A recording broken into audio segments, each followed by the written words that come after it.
Well, hello and welcome to our weekly Arcanum Holistic Clinic broadcast. And as you know, if you've been following us, we've been doing a series of just talking about the basic concepts of Heilkunst. But tonight we have a special guest, so we'll actually get to apply the concepts in a more real life kind of conversation, actually apply it to a real situation. And I know from my experience, that's always the best way to learn when you're talking about something real and not just something, some abstract idea or something like that. It just brings it back to life.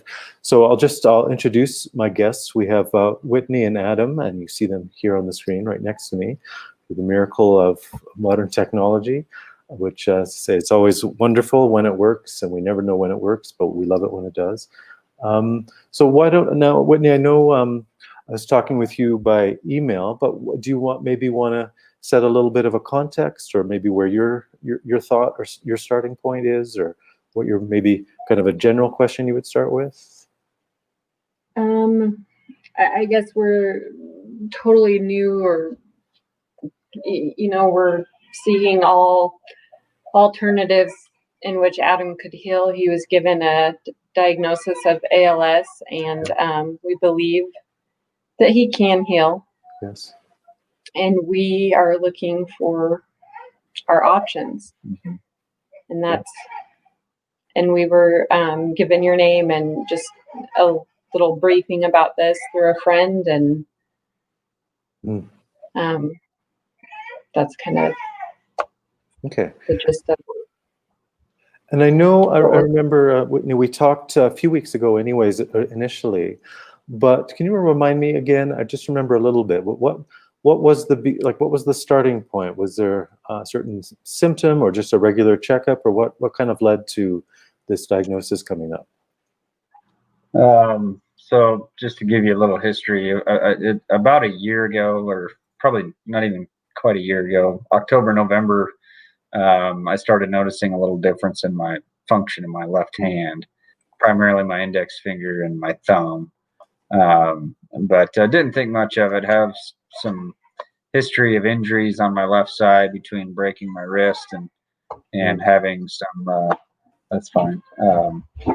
Whitney's got to tend to upset kiddo, but I had some high school injuries in my neck that caused some bulging discs and things like that, and so I kind of wrote it off, didn't think much of it.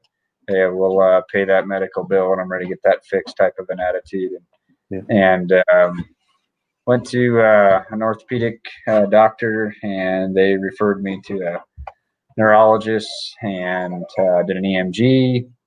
Initially thought it was related to injury.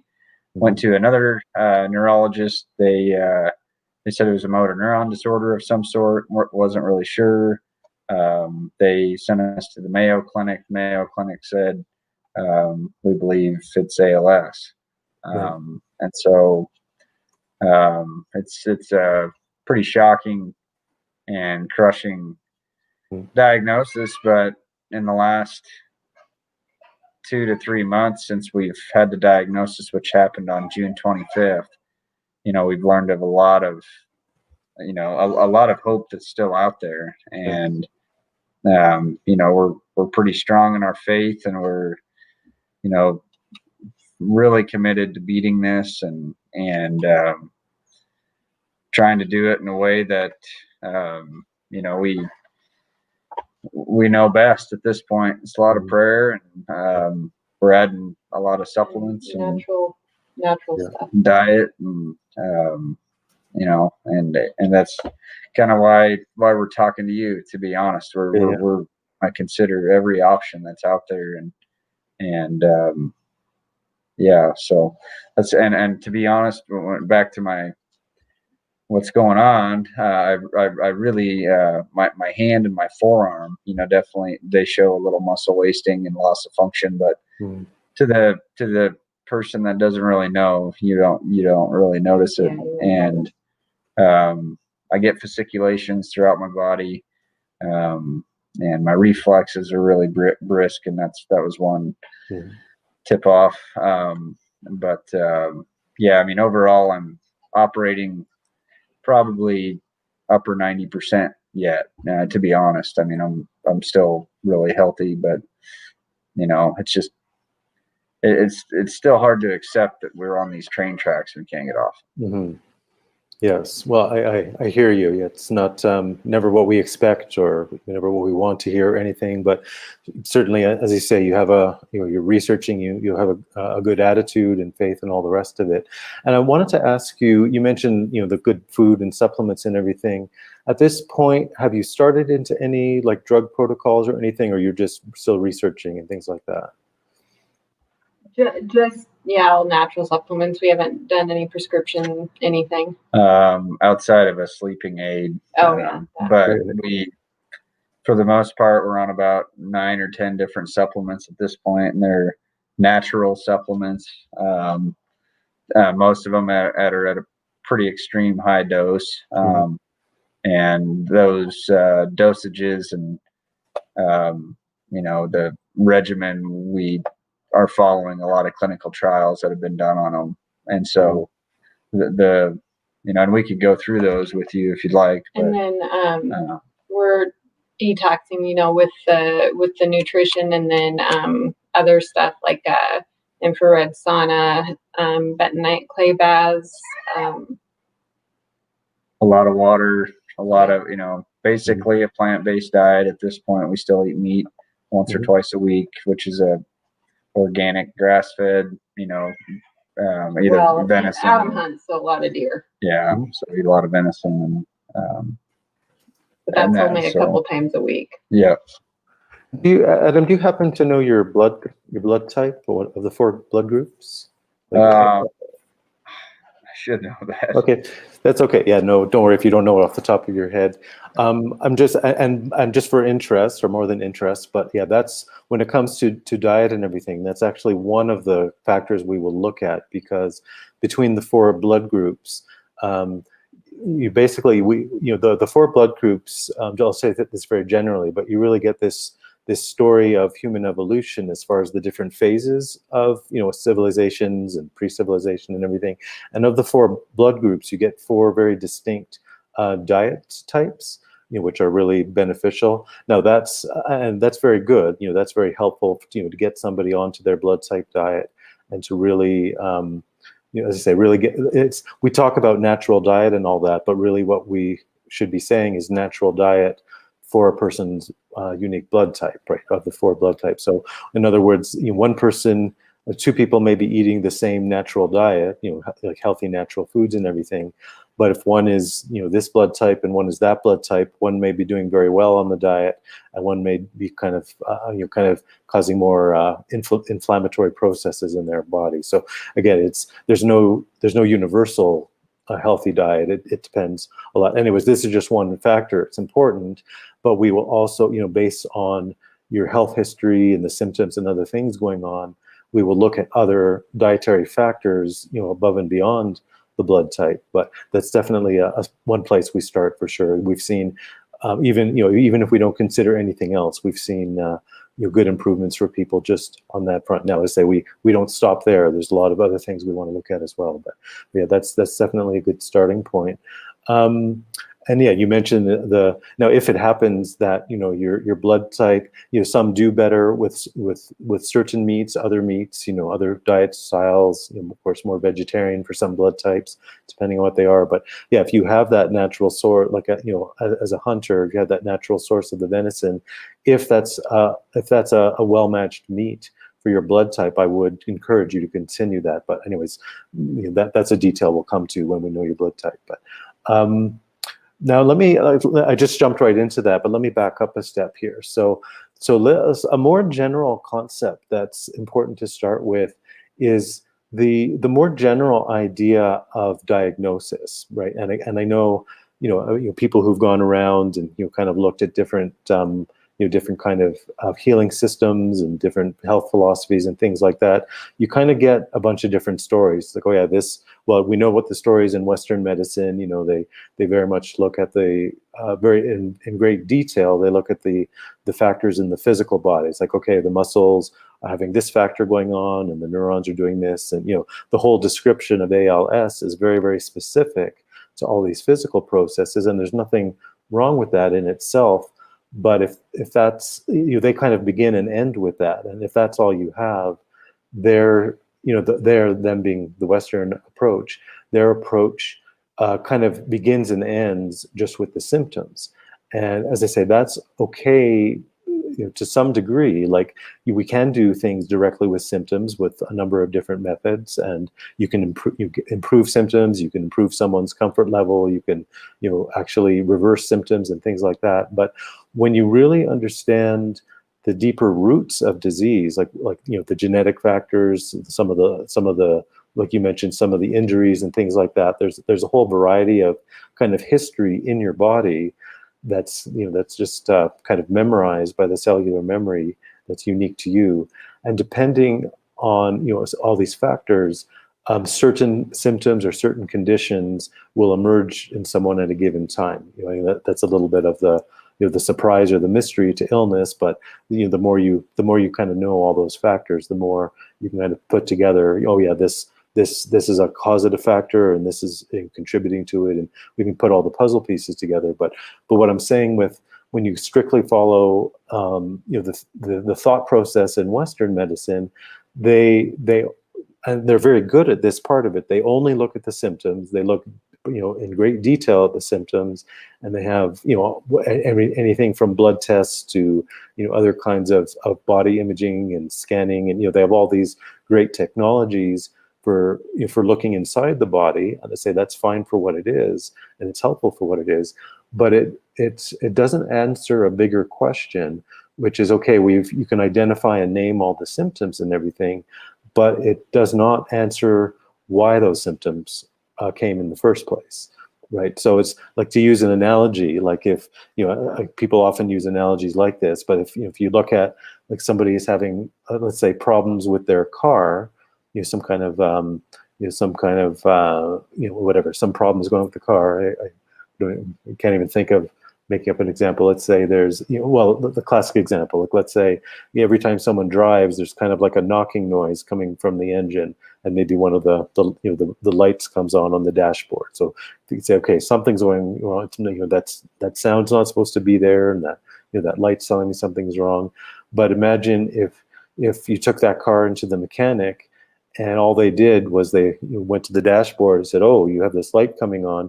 They just went in behind the dashboard and pulled out that light and said, okay, I fixed your problem. Well, you would not be very happy with that mechanic. Like, you'd feel even worse now, because now, yeah, we really don't know what's going on, and we need to find someone else. So anyways, just to say, like, obviously that's an absurd example, but just to say that that's kind of the logical conclusion you get to if all you do is look at the symptoms, and the only thing you want to do is, well, let's get rid of the symptoms so that we feel better.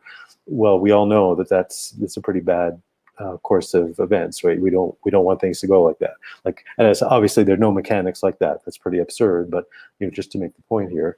But yeah, so that's, as I say, as good as Western medicine can be at a lot of things, they really hit a brick wall when it comes to getting behind the symptoms, as to answering, well, why is that coming up, and to be even more specific about that. That's a pretty good question, and it's a basic question. Why is something happening? But when you go even further into it, like the way we look at it, and when we've treated all different kinds of cases, what we find is, even if you get a group of people, let's say 10 or 20 people with the same kind of diagnosis, and we really go deeply into each of their cases, we're going to find 10 or 20 very different case histories, life histories, medical histories. And when we ask that question of why, what's the cause behind it, you're going to get 10 different approaches that we have to take. Like, each one is going to get a different treatment plan. And like, if we try to do the same approach to all 10, maybe one will have good results, maybe two, but the other 8 or 9 are out of luck because we didn't really look at their case in enough individual detail, right? So another way of saying that is, like, we have a diagnostic label, such as ALS. We'll stick to this example. As I say, if you have that in 10 different people, that's fine. You have the same diagnosis, but the more you dig into that in each person, you're going to unearth different cause, like a different set of causations. And it's not, and I say set because generally it's never just one simple causation. It's a mix of a number of different things that have all added up in that person. Like the expression, the straw that broke the camel's back. It's like that one final thing that finally breaks the camel's back. It's like, well, it wasn't that one straw. It was all the things that happened before that, and that was just the final thing that tipped everything over the edge. So anyways, just to say, when you look for the causes, if you just try to find, and that's, because human nature, in a way, we like things to be as simple as possible. And if we could find one cause, we'd be happy, but that's usually not reality. It's usually not realistic. So yeah, we want to find the whole multiple causes. So yeah, we look, I already mentioned, like the blood type, that's one factor in lifestyle, but we look at a whole range of things. Blood type is a good place to start. As I say, we look at just other general toxic loads, like, again, depending on what somebody's, let's say, what their work is. Some people work in a more toxic environment. Let's say, will be an example, somebody who works, well, I'll use an old-fashioned example. Let's say somebody, I was just listening to a podcast earlier today of a photographer. So in the old days of photography, of course, there were dark rooms with all the chemicals. So if that's somebody's profession, they're going to be exposed to those darkroom chemicals to a great degree, and we're going to need a very specific detox protocol for those specific chemicals. They're going to have a toxic load different from the average person, kind of thing. So anyways, the profession, or just other, if somebody lives in a certain, let's say a really big city where there's a lot of pollution or things like that, like we'll find out the exact factors of what kind of toxic load someone may have, and then we get into more beyond that. Like, that's just the general environment. Of course, we also get into the specific history around, like, medical treatments, prescription drugs, even some medical tests people have had where they might get injected like a radioactive dye to have a certain medical scan done, or things like that. So whatever, I'm just making up these examples, but we take all these factors and see what are the specific toxic loads in someone, and we can use, like with the homeopathic protocols that we use, very specific detox protocols for those particular toxins that are related to that person. So that's going to be different for this one person than the other person. So I'm mentioning all these examples, and these are just a few of the areas we start with. But then beyond all that, and that's important. Like, we want to get into the lifestyle, the diet, the toxic load, all these kinds of things. But underneath all of that, we also want to get into the family tree. Like, what are the diseases that have come through the family, like over whatever number of generations. We see families with either lots of heart disease or cancer or arthritis or allergies, or whatever is going on in that family. We take that in as the whole history. So similar to that individual toxic load, from the work or wherever it comes from, we also have that very individual genetic load. And again, in the homeopathic protocols that we go through, we have very specific kind of reversal protocols for whatever that genetic load is in the person. So that's, in fact, I'm almost going over that too quickly in a way, but that's one of the most important parts that we have found when it comes to reversing chronic illness, is really getting into that deeper genetic pattern. Because the lifestyle, the diet is important for sure, but that's almost, in a sense, at a bit of a more superficial layer compared to what somebody was born with, even before they started having a good or a bad diet or whatever else they did in their life. Like that, as I said, that just becomes the icing on the cake to what they brought in genetically. So I say, I know I'm kind of like running through a lot of concepts pretty quickly, but do you want to jump in with any thoughts or questions about anything? Or you talked about really getting specific when it comes to a diet, to both even blood type, or or even when you talk about treatment for toxins, you've said that multiple times too, or seeing what exposure you've had. Is there any specific testing that you would do? Hair sample testing, or anything that would actually show, you're high in arsenic, you're high in whatever. because I agree with you on the toxins and the exposure and things. And could you elaborate on how you hone in on exactly how we detox to a specific toxin? Mm-hmm. Well, one, yeah, you've kind of you've mentioned a part of it already. Like you can do like hair mineral analysis is certainly, you know, one standard way of getting into that. We don't like, you know, those are kind of generally available. Like we can point you to where to get those tests, and we would just look at the results. Like we, you know, we're not a lab, of course, or anything like that, but we certainly will look at those tests. And the other thing, depending, it may or may not be available, like, you know, near to where you live. Something that we are very favorable to, like as far as the whole world of testing, is something called live blood analysis. So we'd have to look at where you're geographically located and see if that was available, you know, anywhere near you or not.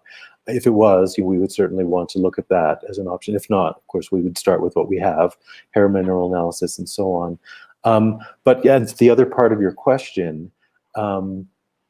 Once we kind of get a picture of, you know, some kind of test like that, again, and I keep saying homeopathic protocols, I haven't even explained that yet. This is probably a good time to do that.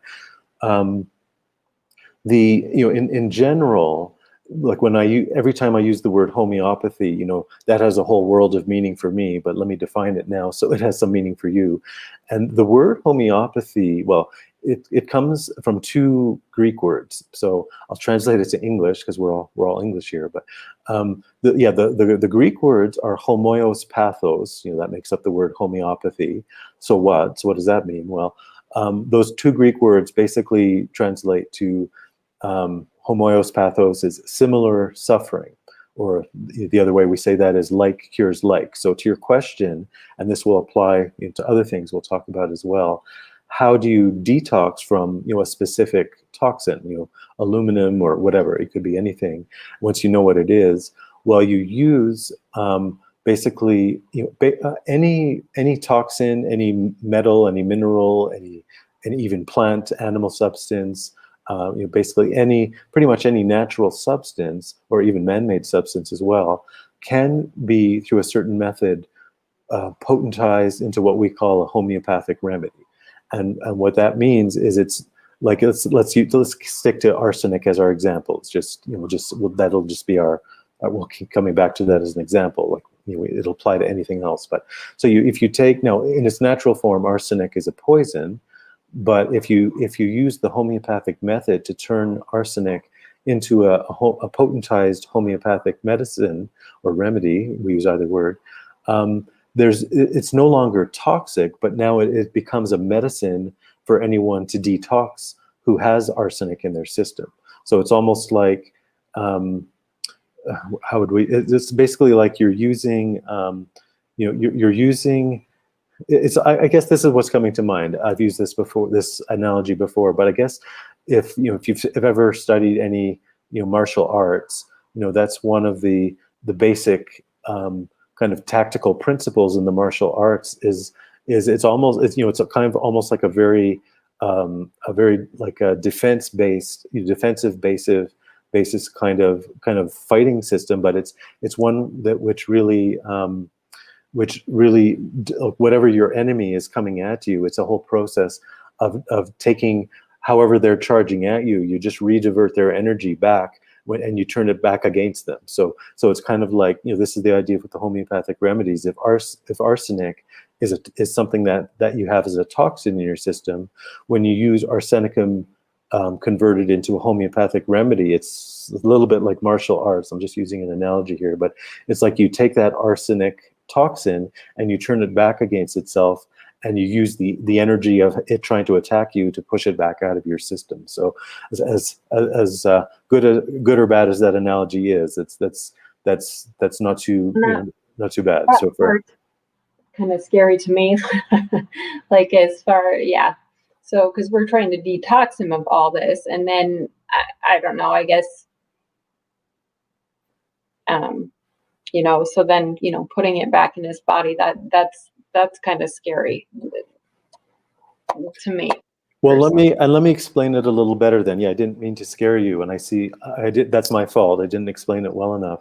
But it's when I talk about converting the arsenic into a homeopathic remedy, by the time you're done that, what we call a potentizing process, there's no, like, you can run it, like, check it under a microscope or a chemical analysis or whatever. When you take that homeopathic arsenic, there's no biochemical trace of arsenic left in it. Now, what there is what we call a bio. I'm sorry, I may have just used the wrong word. I meant to say there's no biochemical trace if I said something else, but there is a bioenergetic trace. So it's kind of like, let's put it this way. It's like, say you meet somebody and get their business card, and you take that home with you. It's, oh, look, I met this person and here's their phone number and everything. By the time, this is an analogy, of course, but by the time you potentize that arsenic into the homeopathic remedy, now it's kind of like arsenic has given you its business card, and you see, oh yeah, here's its name and here's its phone number and everything, but there's no arsenic on that business card, right? It's just like if you meet John Smith and get his business card, there's no John Smith in that business card. Like, you don't have a piece of John Smith, you didn't rip off, one of his hairs or something and take it home with you. But you have something that kind of identifies him very, very clearly. So again, this is a big analogy, but just to allay your fear, yeah, there is no toxicity in the homeopathic remedy, but there is information in the remedy. So it's just like, the body is very informational, right? If you, well, we know this just from our general day-to-day interactions. Like, if somebody tells us, let's say we hear some bad news from somebody, such and such just happened, or this person passed away, or something like that. Like, yet nothing, we didn't take any chemicals into our body, but just by getting that news, it can affect our mood and our emotion, and that in turn affects our biochemistry. So a little bit of a loose analogy there, but with the homeopathic remedy, it's giving something informational to the body, but it's not giving anything toxic. But so that's good in itself. There's no more toxins there. But even better, because of the informational nature of the homeopathic remedy, it is giving your body the exact information it needs to hear to know what it has to do to detox that original arsenic that already was there, right? So it's kind of, it's in a sense, maybe a better way of saying it is, it's a way of giving your body information or telling it something which basically encourages its natural healing processes to kick in. So we're basically we're just kind of as they sending in these homeopathic remedies, these informational medicines, which themselves are not toxic or anything like that, but they're very potent to tell the body how to do what it needs to do. Okay. Mm.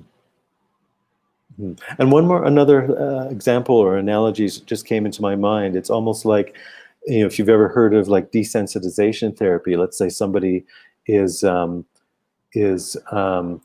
let's say somebody has like a phobia, like they're afraid of snakes or spiders or something like that. And what this desensitization technique is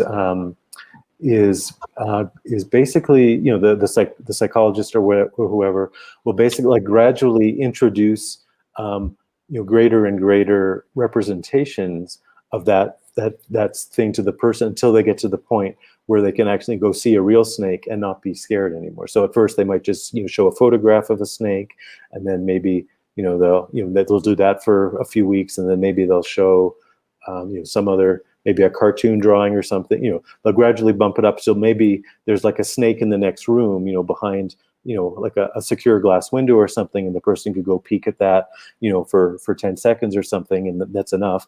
And slowly but surely, they introduce the person closer and closer to the real snake, and then again, without changing anything in their chemistry, you've actually kind of reconditioned their mind to not have that deep phobia anymore. So anyways, I'm just using that as an analogy, but there's something similar about that to the way the homeopathic remedy acts on the body.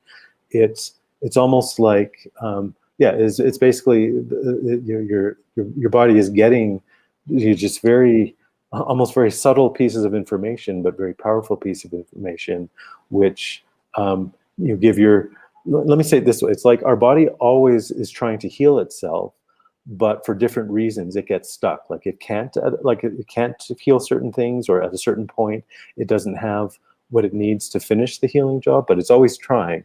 But then, yeah, as I say, just giving it this little bit of encouragement, just the information and the right homeopathic remedies, the body just finally says, oh, why didn't you tell me? That's the information I've been looking for all along. And then it just goes right back to its regular business again. So I know it sounds a little bit wishy-washy, but it's a very, very precise science, and it's very, very effective. So have you ever had anybody with like an adverse effect then when that's implemented? Like there are no, I know exactly what you're asking. There are no adverse effects.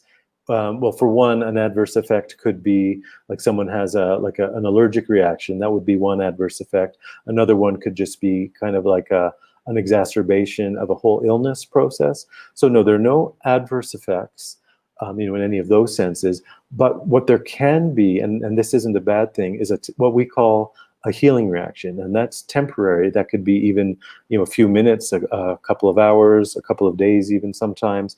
But all that a healing reaction is the body's natural, again, what I was talking about, the body's natural healing process. All that a healing reaction is the remedy being successful will trigger that body's natural healing response, and it will, again, whether that's some rash comes out on the skin, or you have a runny nose, or a tickle in the throat, a cough, even a mild fever for half a day or something like that. All the natural ways that the body pushes out toxins, it burns up toxins, it has all these discharge mechanisms, these natural discharge mechanisms, and that's good. Like, we expect that and we want that to happen. And as I say, it's temporary, but it tells us the remedy is definitely working, and it's working in the right direction, and it's moving us one step closer to where we want to go, which is ultimately a fully cured state is where we get to. But again, it's kind of one step at a time, and that's where we're heading. Mm-hmm. Mm-hmm.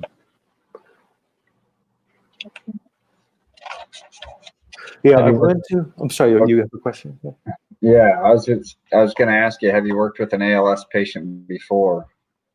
We have, and actually, you just reminded me that this isn't exactly what you just asked, but there's a kind of a question within your question. And basically, like in our experience with ALS, we've had a great deal of success, but where there's kind of a difference, between more success versus less success, the biggest difference that we've seen is essentially how early in the process we begin, our treatments. Like if the further advanced it is, I mean, we can help regardless, but again, as I say, the more advanced it is, the more, in a sense, we're kind of working more uphill, kind of more of an uphill kind of climb, as it were. But as I say, we can still make progress there. But in general, where we've made the most progress and the most reversal is the cases where we've started the earliest. But as I say, that's not, I'm not saying that to discourage anyone or ever say it's too late. Like we always make movement, but it's just a question of how fast and how far we will tend to be able to go. But yeah, in general, yeah, we have had a lot of success is kind of the general answer. But I wanted to kind of differentiate that, like the lower end and the higher end of the success and why that is. And is it just generally on a case-to-case basis how long the process takes for each? Mm-hmm, generally, yeah. Mm-hmm. There was one I wanted to, when we were talking earlier, I'm just remembering to go back to this now too. There's a big, I've been talking a lot about toxins and genetics and all these things. And even before I get that specific, I maybe should have said something to set the stage before that. So don't worry, you're not going to stop understanding anything.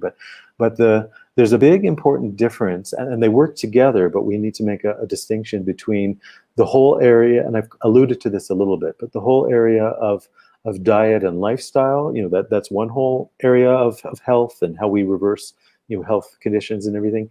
And then the other area, the word that we would use, and I'll be very specific about it, is we use the word medicine. Like I've already used the word homeopathic medicine.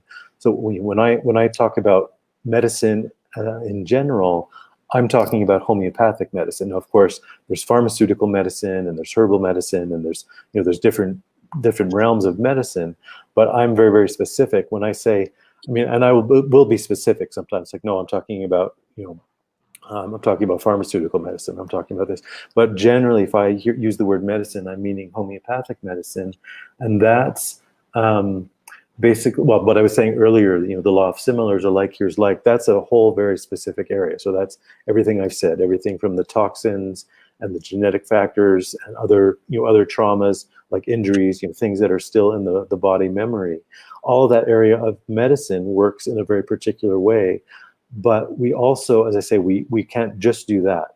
We also need to work in the area of as I said, lifestyle and diet, and where as I said, medicine works on the law of similars, like here's like. Well, lifestyle and diet work on a different principle, and that's the principle of opposites. So very simply, let's say we always hear the phrase balanced diet. Well, that's actually a good phrase to explain what I'm saying.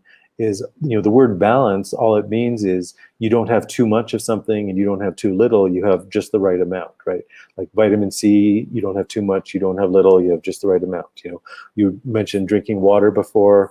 Yeah, we need a good amount of water, for our body's functions to work and the detox to work. And if someone doesn't have enough water, well, it's just going to gum up everything else, basically. So everything has to be in its perfect balance, and we need all of that.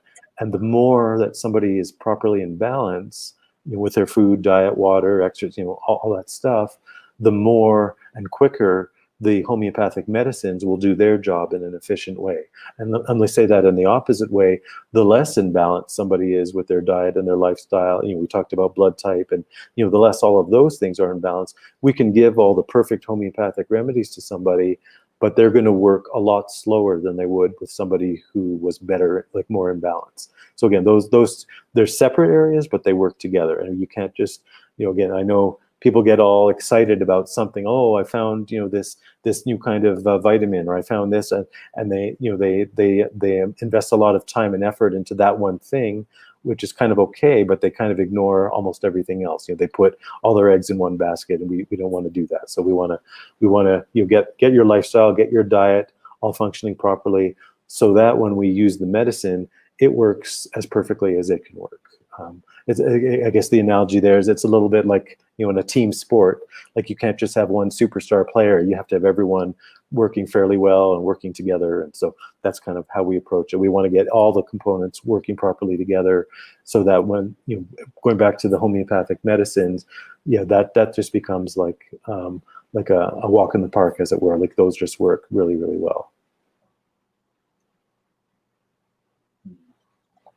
Oh, that makes sense. And I'd say we've heard that, quite a few other times about the balance. And, if our diet's off, we're not going to absorb, the best parts of the food, or even any supplements that we do wish to take, or that. So that does make sense.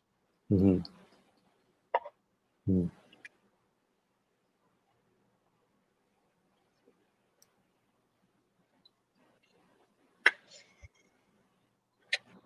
No, I tell you what, I don't have a lot of specific questions. I apologize. No, it's okay. But when it comes to, I guess, the first steps to starting this process, what could you take us kind of through that process? I know you've mentioned a lot of things, but like if we were going to start this tomorrow, like consultations or meetings or. Yeah. No, excellent question.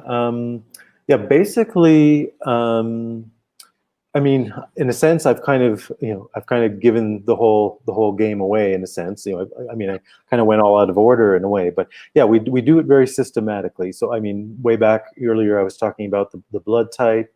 So we would, either if you have that, you already know it's written down somewhere, or it's on a doctor's records, or if not, we'd direct you to how to test that.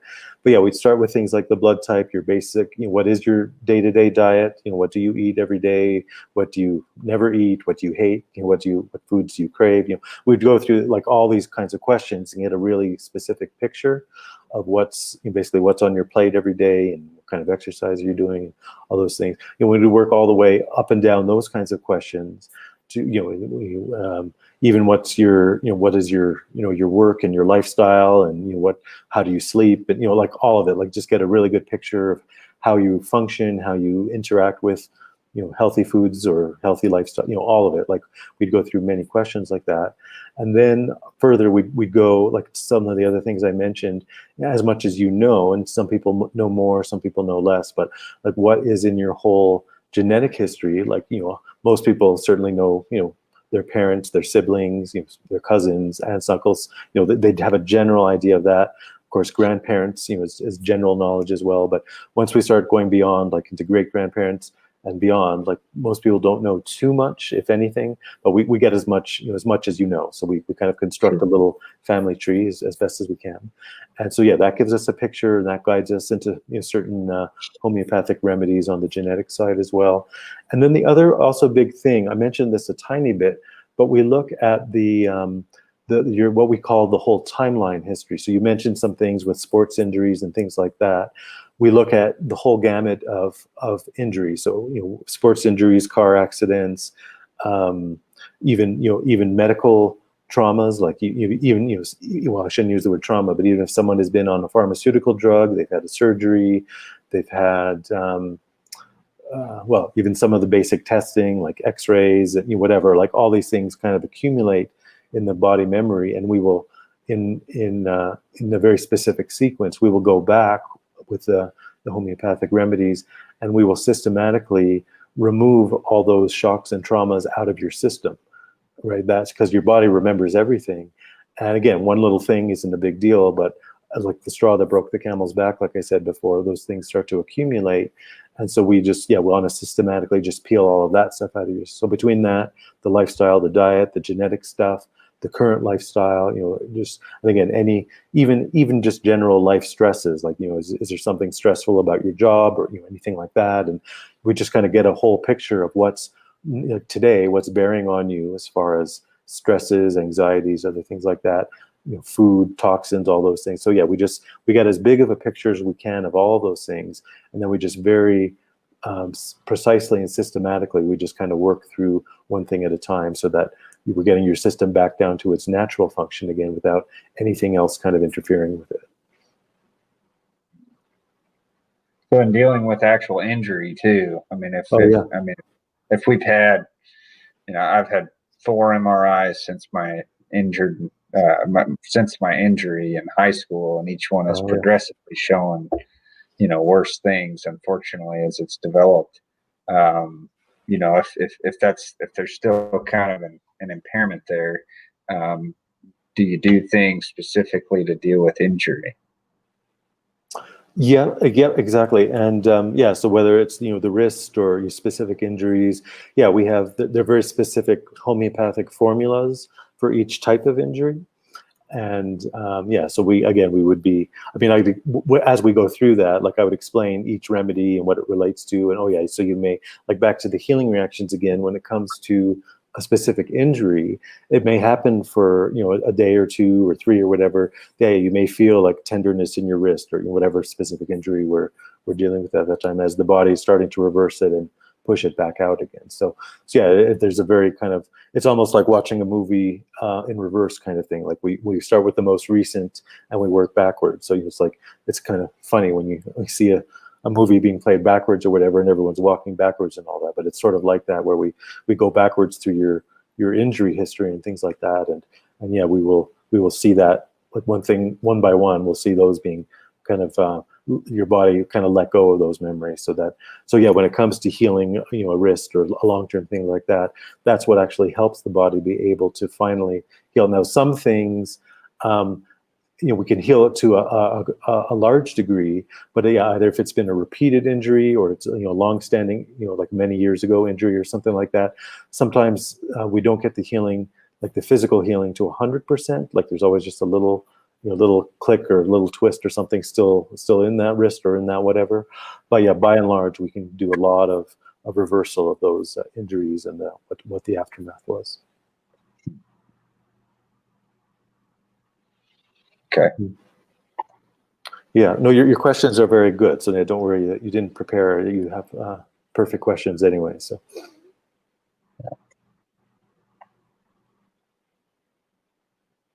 Do you have any questions? No, not right now. Okay. Well, thank you very I much have, for and actually, taking. no, it's my pleasure. And actually, I think if we just have another minute or so, we have a couple of very interesting comments here. I'm just going to share these, so I'll read them just for this. Yeah, so here's here's a comment. She says, "It made zero sense to me when we came with our daughter, but after her first vaccine clear," and she's talking like I'm talking about with the timeline clearing, "I knew it was working. The best part is you can learn and understand as you go. I came from nursing school, and Heilkunst was so confusing at first." Yeah, and that that's totally a fair comment, because I know, I'm using analogies, I'm using different things, but I know how hard it is to understand at first. And yeah, we'll repeat things, and then the third time, a fourth time, and it starts to sink in. But at first, you're kind of like, am I watching like television in Russian right now, or it's like why am I not following the plot right now? But, and there's one more comment I think is helpful here. She says, when my brother-in-law got cleared of his back surgery from college, he was laid up for at least a day, I believe. His body just releasing all the pain surgeries from college. When I heard that, I knew it was real work. So anyways, this is what we were just talking about a minute ago, just this idea of the timeline clears, and how your body will just, you'll temporarily feel whatever that thing is, temporarily, and you'll know it's on its way out. But yeah, people have these experiences. And actually, I'm just remembering one too from many years ago when one of my patients, got to a point in her timeline, we were clearing when she gave birth to her daughter. So that wasn't particularly traumatic or anything, but that's a big event for any woman. So when we cleared that on the timeline, like for that one day, like she had these sensations as if like she was going into labor again. It had been years since she was pregnant or whatever. Like that was an old experience in her body. But yeah, that was such a distinct experience. And like just like these people are writing here, it's just like, yeah, once you feel that and see that, you're like, oh, okay, that's what Jeff was talking about. Okay, that's the remedy doing that. And I feel it, and I know that's like when you have an experience in your body, no one can tell you that that's not real. It's like, no, I just felt it. Like that was a real experience. So sure.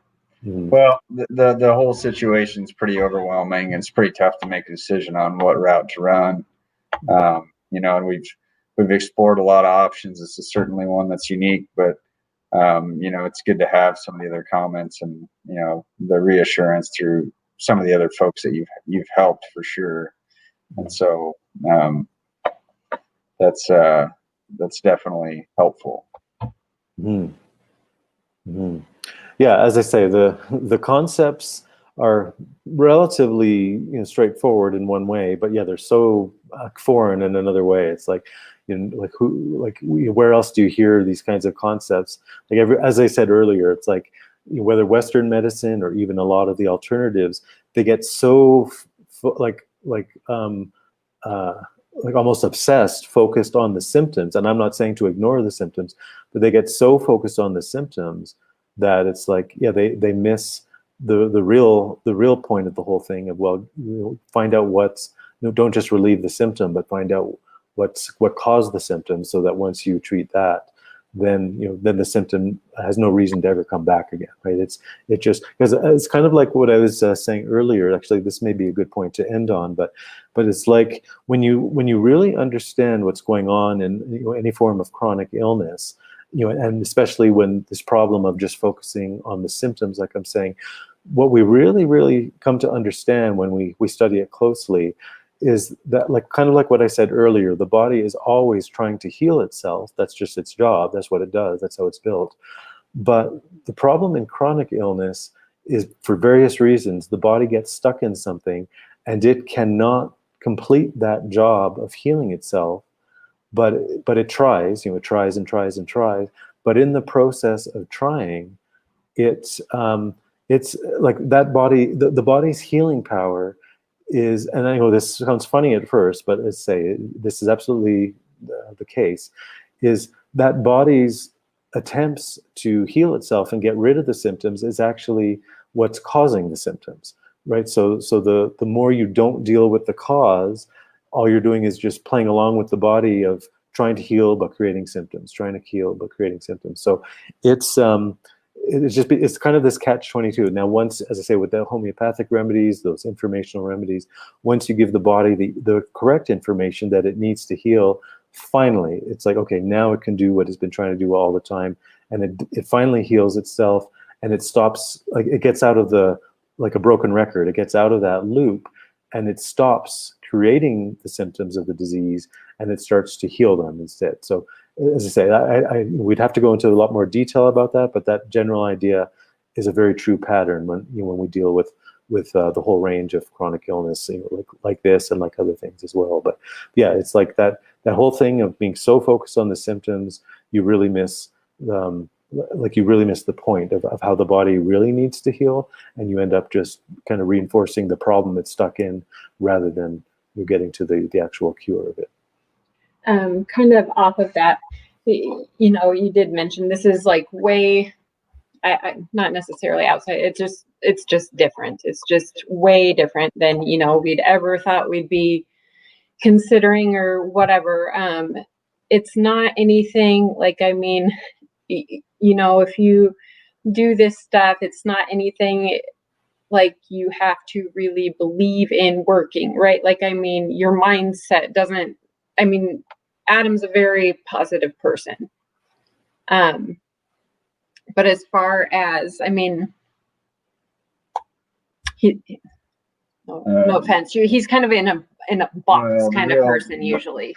And so, I mean, does his head have to really wrap around this? You know what I mean? As far as if he decided to do this, but he, was more like trying instead of, you know what I mean? I don't know. Does he have to believe in it before? No, I get what you're saying for sure. Yeah, it's an excellent question. And no, I mean, the answer is no. And, just to illustrate, the homeopathic remedies work even on somebody like a baby, who doesn't even, have concepts or language yet, like they don't have beliefs or anything else. They're just, they're happy they're existing or whatever, but, they respond to stimuli or whatever, but no, they don't have a belief, positive or negative. You give them the remedy and it works. And the same thing with pets, the remedies work on, and likewise, pets don't have beliefs. They're pets. They go and they eat their kibble and they play with, they run around and they chase the ball or whatever, however you play with your pet. But there's no belief going on there. They're just being a pet. So you give them the remedy and it works the same as a baby, the same as an adult human. Like the belief doesn't play it. Now, all that being said, in other words, the remedy works, belief doesn't play a part in it. But now, all that being said, if somebody does, let's just say someone does have a really bad attitude or a really negative attitude, they can say they can kind of interfere with their own well-being. Right, you can think yourself sick, or you can think yourself in a way that you don't get well just because you have such a negative attitude that your body kind of doesn't play nice, let's say. But that has nothing to do with whether the remedy works or not. That just has to do with how robust your whole healing mechanism is going to work. Right, that's kind of, in a sense, that's a bit of a different part of the whole equation. But yeah. Okay. That's good to hear. I mean, we've heard multiple times, through our own research and through other holistic doctors and folks that, until you're at a point where your body's not stressed, to where, you're kind of at an inner peace, kind of that, you're going to heal, you're not going to heal. And that's, and I kind of believe it to some extent, because when honestly, probably the first 6 weeks of this diagnosis, I mean, we were stressed pretty terrible. And you almost, and we still have days. We still have bad days. That's just the way it is. But I mean, we have a lot shorter bad time. Those time frames are a lot shorter than what they used to be. So I mean, we're definitely gaining there. But even those times when I'm bad, it sure magnifies any symptoms I have, or unfortunate bad thoughts that you do get, you know. And so that's good to hear that, you know, if you're on the path, I mean, regardless of what you think, you're still gonna end up where you need, because that's the mental side of this whole journey has been probably one of the biggest hurdles. So yeah, definitely. Yeah. So yeah. All that being said, yeah. So you don't need to believe or understand, you know, for the remedies to work. They just work. Like, you don't need to believe in the law of gravity for gravity to work. Like, it works whether you believe in it or not. Like, if you don't believe in gravity and you jump out of a building or something, well, that's going to be bad news for you, because yeah, you're not gonna fly away. You're not a bird. But yeah, so the same. The remedies work, you know, believing it or not, understanding or not. But as we're saying, and you're kind of saying in another way, like the state of mind is important for other reasons of healing, but not because, you know, that's going to make the remedies work or not. Sure. Okay, so that's yeah. So I think that's a pretty good point to wrap up on. Like, that's a nice kind of big wide summary of, you know, what it's all about. So as I say, don't worry. It's not about believing, and it's not about whether you understand or not. But yeah, I will definitely direct you step by step, and you'll know exactly what to do and what remedies to take, you know, that I send you and everything. So the how to do it is easy. Like, you just follow the directions, and you do this step, do this. And we'll talk about this in your diet, or this or that, or whatever. But yeah, as I say, all that, the practical side is easy. You know, the believing is kind of at your own pace, or whatever, however much you want to find out about, and you'll learn more about how it works and everything. I'm happy to talk about it, but yeah, it's not a requirement. Like, the remedies will work, your body will work, you know, all the whole healing process will work. And yeah, and as I said, the belief is good for other reasons, as I say, as far as your overall healing capacity and how your body is working, and how, you know, the kind of whole positive focus you put into your life and your body, and, you know, like that does have an effect on healing. But as I say, it doesn't determine whether we can, you know, be successful with the remedies or not.